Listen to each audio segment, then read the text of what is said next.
Sir, additional contacts. Boarding craft and lots of them. They're going to try to take our MAC guns offline.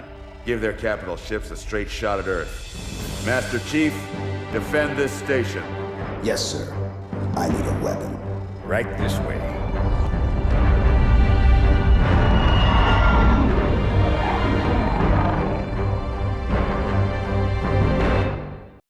Hey guys, and welcome back to the Chaos Storm, and today we're going to be doing something a little bit different. To bring in the new year, I've decided to do a 2023 Halo Infinite weapon tier list before Season 3. Now, I know what you're thinking. Why do a tier list when the weapons more or less haven't changed since release, and we haven't had that many additions? With a balance patch coming in Season 3, this is just an excuse to crack a joke or two and give my opinion while working on my editing skills. Just kick back and relax. Maybe grab a coffee or tea, and let's get into the video. Now, quick disclaimer. I'm not optic or phase or anything like that. I'm really just a super sweat that's in your lobby for most of the time. For almost a decade at this point, I've been Onyx in most of the 343 games. This particular tier list is based off my criteria, and these tiers are based mainly on arena modes like Team Slayer, Oddball, and etc.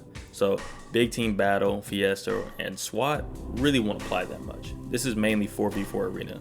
And with that being said, first up we have the poster child of the Halo franchise. It's a 7-foot super soldier's pacifier, and for good reason, as the assault rifle has never been better in Halo. The Chief never really leaves his weapon at home, and honestly I can't blame him. I really wouldn't either. This thing is an absolute beast if used in the right hands, and remains a great option from close to medium range. Now, is it OP? I personally wouldn't think so, but I know the community at the moment is kind of split between nerfing this thing back to the Halo 3R, which is kind of disgusting, or keeping it the same. Now, no matter what side you're on, I think this iteration is the pinnacle of what an assault rifle should be, and I'm putting it squarely in A tier just because I love it. And next up, we have the battle rifle. There should be no debate where this weapon should go, and is going, as it's clearly the greatest weapon in the Halo universe. I'm not sure how the UNSC managed to create the perfect weapon system and have it use 7.62 rounds 500 years in the future, but it will kill anything, even weapon diversity. It's going into the S tier because anything else is kind of wrong. And coming up next is the Commando. Now, I'm not sure why we needed a DMR/assault rifle combo in Infinite, but this weapon has grown on me. I didn't like the idea of it at first because of the look and the concept, especially since we didn't have the carbine of the needle rifle. God, that hurts to say even more because we're getting the Bandit in Season 3, but I digress. This gun, before the winter update buff, would have been put in the C tier as it had a weird bloom, which is disgusting and made it really inconsistent. Post buff, however, it's pretty decent. Still not battle rifle god tier status, but I couldn't see it in any other tier other than B. Maybe even A if you practice a lot with it, but I'm still taking a BR over it. I think, if I remember correctly, it's slated to get nerfed, but I'm not really sure how that's going to work in Season 3, so I'm just going to leave it in the B tier. And next up, we've got the Magnum. Wait, what do you mean it's not the Magnum? Oh, I forgot it's called the Sidekick. Okay. Next up, we've got the Sidekick. To me, it's reminiscent of the old Halo Reach Magnum as it features a fast fire rate and some bloom, coupled with a sleek and streamlined design. Yeah, it's still just a pistol, but it makes the classic start of pistols and ARs not completely boring in Infinite. So that has to mean something, right? I give this weapon a clean A tier just because I've seen people get erased like they're bad guys in the newest John Wick movie. Slayer.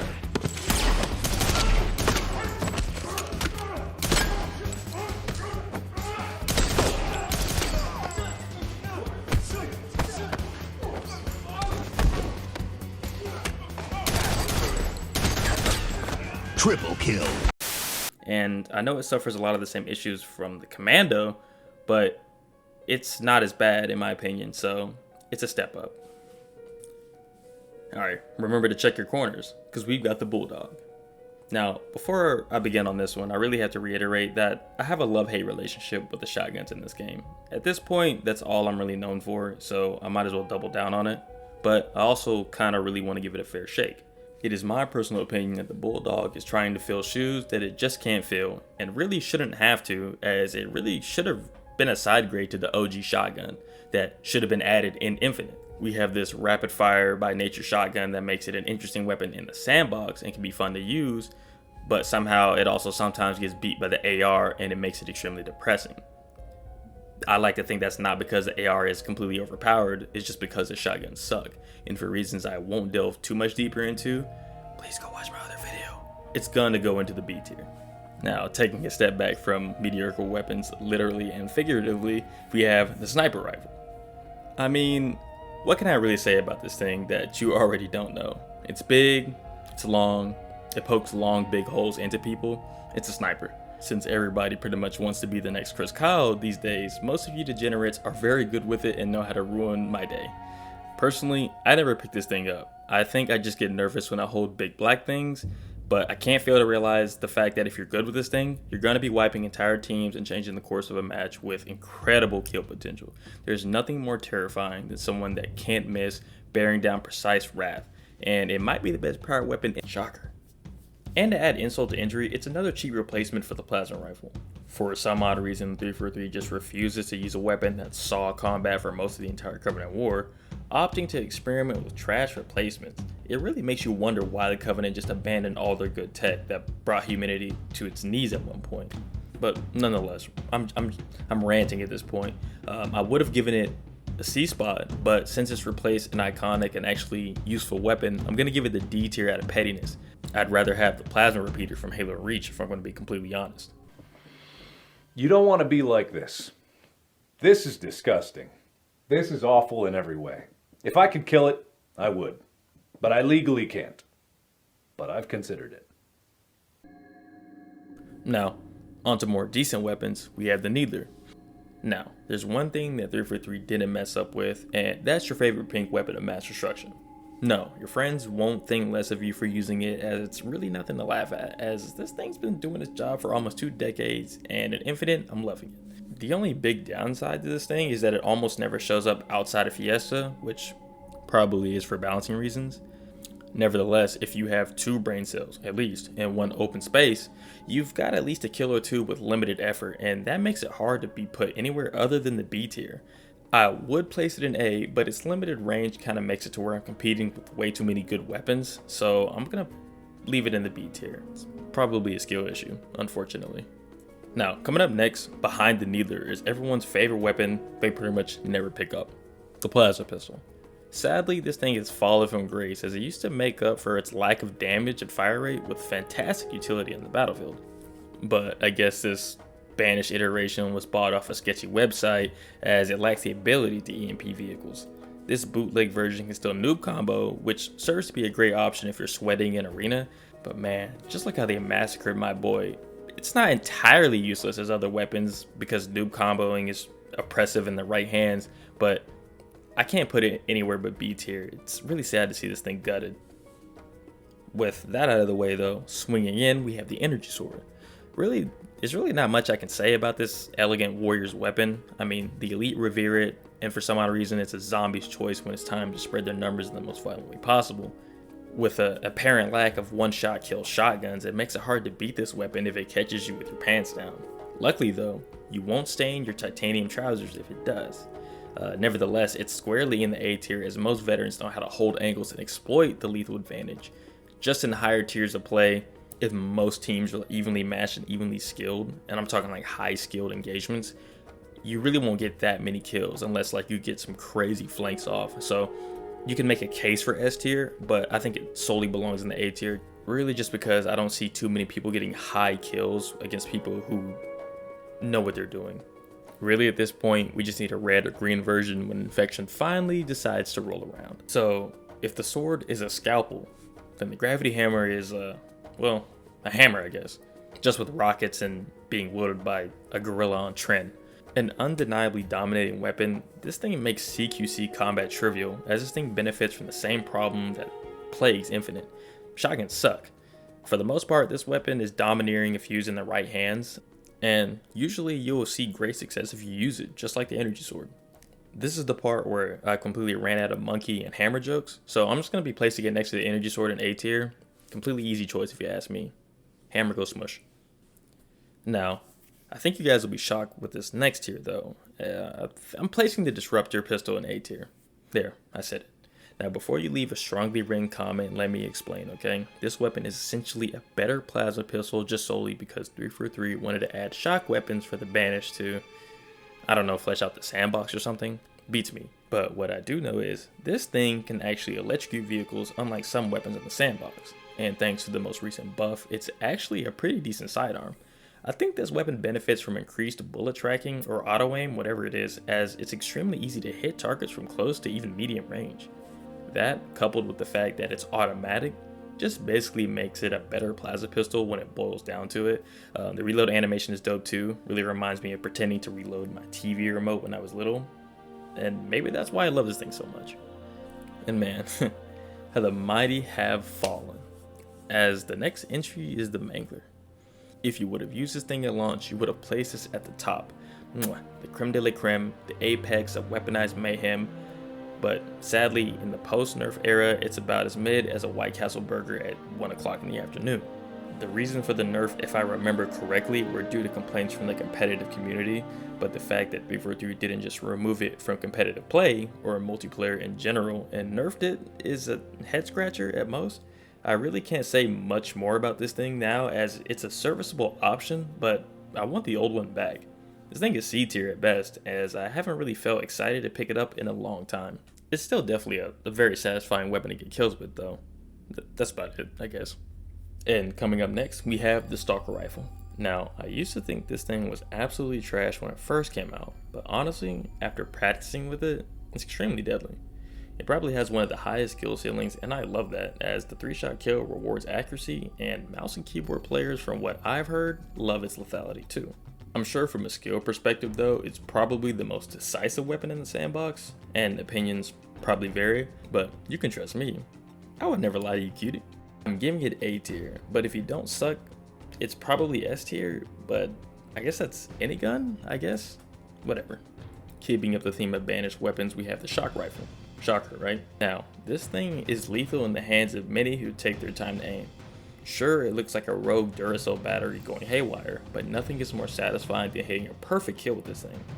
Coupled with the fact that it can EMP vehicles kind of makes it ridiculous, but I guess maybe that's why the Banished were winning against the Covenant. Maybe if they had plasma rifles, they'd never lose again, who knows. As long as you wear some rubber gloves from Home Depot, you'll be dispatching those cat-eared weirdos at an efficient rate like it's nothing. It's got a solid spot in the A tier as a deadly Dollar General sniper rifle. Now, making a disgusting appearance in the C tier is the Ravager. I'm not even sure why this thing has 2 firing options, as the main form of damage is a burst firing blob mode, which if you charge it, it unleashes a bigger blob and leaves an AoE. Honestly, it's a great mechanic on paper, but in reality, you have to be able to do damage as a weapon, especially one that you don't spawn with. It's kind of ridiculous how it's a pickup and it does no more than an assault rifle in most cases. Really, to me, it's like the Banished filled it up with sewage water and it's the smell that kills you. Realistically, I'd rather have the concussion rifle or grenade launcher. The damage over time is serviceable, I'll admit, but this thing just needs more love for me to give it anything else other than the C tier. It takes 70% of the ammo to kill most people in perfect conditions, and that kind of really makes it total trash. And up next, the last banished weapon on our list is the Skewer. Whew, this thing is a doozy. It's no Spartan laser, that's for sure, but the fact that it's just a railroad spike stuffed into a rudimentary toaster launcher makes it one of the best weapons in the sandbox, at least if you're counting fun. I do, however, have a couple of gripes, especially when it comes down to its main function, killing vehicles. It's not necessarily a fault of the weapon, but I do suffer a lot of latency and inconsistent vehicle kills with it. Sometimes it erases some poor group of guys in a Warhog in one shot, but then in the same match, it'll tickle them under the armpits and barely kill them. But currently in the state, at least in my experience, with the travel time and the inconsistent damage, I'm gonna have to give it a B in this list, especially considering how in most arena matches, it's not really a good power weapon. Like a weapon that's solely made to kill vehicles probably shouldn't be the main weapon in my opinion. You're at most, no matter what, going to get 3 kills. That's it. And you compare that to any other power weapon, even the rocket launcher, you can squeeze out maybe 4 or 5, which if you don't miss a shot, you're at max getting 3 with the Skewer. If this list was weighted more towards BTB, then I would definitely give it the A tier since it destroys banshees and ghosts when it decides to work. But yeah, definitely a solid pick in the B tier. Really, if it pinned people to the walls like Crackdown, if you ever played any of the old Crackdown games, it'd easily be S tier, personally. Next up, we have the Heatwave. And I'm not gonna lie, I've already made an entire video about the Heatwave. I think it's an absolute terrible weapon. More often than not, I see people kill themselves with it, which you shouldn't be able to do. And I'm just gonna put it in the C tier. But that out of the way, shitty weapons out of the way. We have the Sentinel Beam. An old weapon from a more civilized time. This thing is probably the definition of overlooked and infinite. Sure, it looks like a bad Lego free build, but it surprisingly shreds in close quarters. I'm always surprised when I pick it up and I just shred 2 people in a matter of seconds. Honestly, I'm not really sure how the Forerunners were losing this war if they have a bunch of Sentinel Beams. This thing is amazing in close quarters and plays into its role very well. Just sadly, I just forget about it and lean more towards forgiving weapons like the Assault Rifle or the Bulldog for close quarters combat, or maybe even the Needler since it tracks. Don't get it twisted though, this weapon is extremely consistent with its point, aim, and shoot mechanics, make it extremely forgiving in all avenues of play in Halo Infinite. Whether it be ranked or BTB, this thing is just solid and consistent, and hits like a solid sack of bricks. Just make sure you close and maintain that distance when you're engaging. And with that all being said, I'm confidently throwing it into the B tier. But last, and definitely not least, we have the Cinder Shot, and man, is this thing busted, but in a good way. When you talk about power weapons, you have to consider the Cinder Shot's really excellent kill potential and alt-fire mode that's extremely useful. See, when you take a weapon with consistent lethality, you honestly get probably the most solid A tier choice because it does a lot of weapons jobs and it fits it all into one package. Does it get easy multi-kills in tight maps? Check. Crowd control, havoc with the ability to suck people in small vehicles? Check. Have enough ammo to give it a high kill potential? Of course, check. And a sexy reload animation? Check. I mean, dude, look at this animation. It's tough. It's really good. It's like it captures the tears of the other team for ammo, and that's really all I've got to say. I think 343 did a fantastic job capturing the idea that this is an ancient Forerunner weapon used to probably kill Flood.